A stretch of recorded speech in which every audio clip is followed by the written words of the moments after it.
Have you ever said yes to something you really wanted to say no to because saying no made you feel guilty?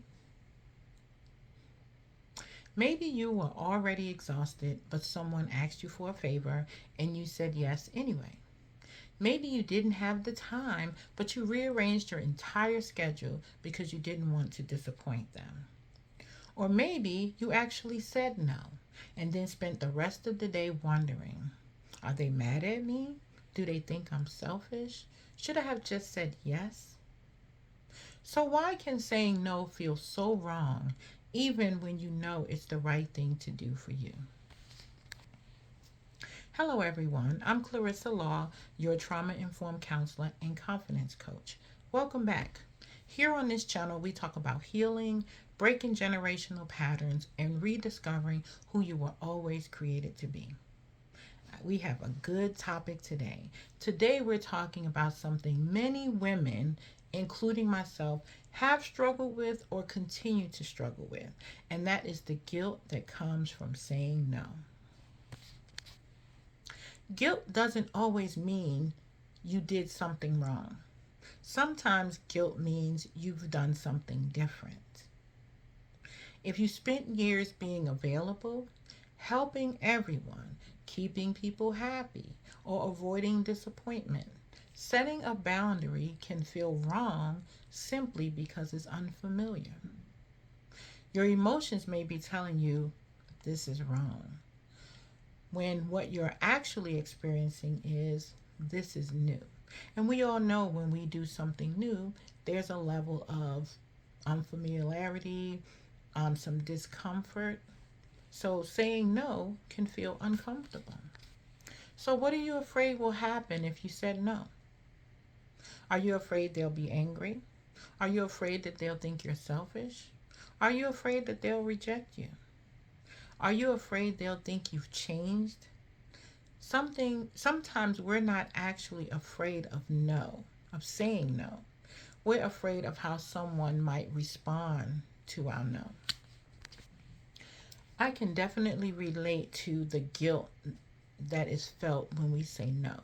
I used to be a person who said yes to everyone. I even anticipated needs in some situations to be ready to help, never saying no, never considering the cost of my saying yes, never considering my time for my yes, just always wanting to make sure that people were happy, make sure that people had what they needed. Again, at my own expense. I've allowed people to live with me. I've given people rides. Been exhausted my entire day, money, things like that, for the sake of pleasing people, for the sake of not disappointing people. But then I came to a point where I needed to say no. I needed to consider my own self. And so I started saying no, and I found myself changing my mind, right? Like I said, no, but maybe I can do it. Maybe I can figure it out. Maybe I can help. Maybe I can give that money. And so I would say no, but then I'd change it to a yes. Then as time went on and I was doing some work on me, I started saying no, but I would explain away, like, why am I saying no? I can't do it because of this and this, and maybe I can do it this time, that time, whatever. But I felt the need to explain why I said no. But as I progressed in my healing, my no became no, and I'm certain that you've heard the saying, no is a complete sentence. And so I've learned to say no, and not just have I learned to say no, I've learned to be mindful of my own capacity for things. I can have a whole day off on a Saturday, but it doesn't mean I need to be busy and use up all of that time saying yes to everything, because there has to be a time when we are able to sit and replenish ourselves. So, where did this come from?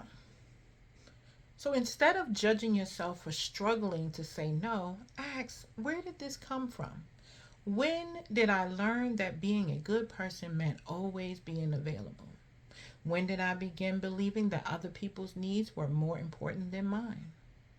When did you learn that keeping people happy kept you safe? Did conflict or disappointment feel dangerous? Did you become responsible for other people's emotions? We're not asking these questions to blame anyone. We're asking because we can't change a pattern we don't understand. So, a boundary isn't rejection. Saying no doesn't automatically mean I don't love you, I don't care about you, you're not important to me. Sometimes no simply means I don't have the capacity for that right now. That's not something I can do. That doesn't work for me. And you don't always have to give a long explanation for your no. Guilty at one time, but not guilty anymore. So, does this still serve me? That's the question you need to ask. At one point, this did serve you, but does this serve me today? Once we understand where a pattern comes from, there's another question we need to ask. Does this still serve me today? Maybe saying yes kept the peace at one point in your life. Maybe being agreeable helped you feel accepted. Maybe anticipating everyone's needs helped you feel safe. That strategy may have worked and had a purpose back then. But do you still need it today? I say let people have their feelings. Someone may be disappointed when you say no. Someone may not understand your boundary. Someone may even be upset. But their disappointment does not automatically mean you've done something wrong. Part of healing is learning that I can be okay even when someone is disappointed in me. You can care about someone's feelings without becoming responsible for changing them. So let's practice something different. The next time someone asks you to do something you don't have capacity for, practice responding differently. Thank you for thinking of me, but I can't this time. I don't have the capacity for that right now. No, I'm not able to do that. Here's the key. Allow your answer to stand. Period. That's it. You may still feel uncomfortable, but that's okay. You're practicing something new.